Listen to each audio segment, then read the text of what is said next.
So yun guys, kumusta kayong lahat? Insan TV Vlog. Please subscribe and share. So yun, kakain tayo ng mga bunga sa aming kapaligiran, mga prutas. Yan po ay aking pinagpipitas lang. Dahil craving po ako sa mga maasim ngayon. Yun, unang subo ko po. Ayan, mangga. Napakaasim niya, sobra, grabe. Ayan, may sili pa. Halo-halo po yan. Ayan, bawat isang kakainin ko ay sabihin ko po sa inyo yung pangalan. Ayan, meron po tayong onion. Grabe. Tuwing gumagawa kasi ako ng video guys, wala siyang music. Paano kaya yun? Ayan. Tapos yan, kumuha ako ng ampalayang ligaw. Marami sa amin yan. So isa lang kasi yung bunga, kaya isa lang din yung nakuha ko. Yan. Grabe, sobrang pait niyan. Tapos yung sasawan mo pa, sobrang asim. Kaya pumait siya lalo. Ayan. Tapos may okra rin ako nahagilap sa mga pananim ni mama.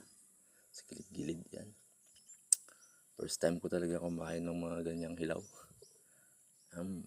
Kaya insan, kung nasubukan mo na yan, comment ka lang dito. Tapos yan, bayabas naman yan. Pero base sa aking pag-aaral, sa lahat daw ng prutas ay bayabas ang pinakamaasim ayon sa biology. Tama po ba yan? Yan. Hindi naman siya maasim, mapait siya guys na matigas. Yan. Tapos ayan, meron tayong talbos din ng ampalayang ligaw na napulot ko lang. Ayan, pakapait niya guys. Tapos ayan, yung meron din akong nakuhang palali sa tanim pa ng mga lolo ko noon.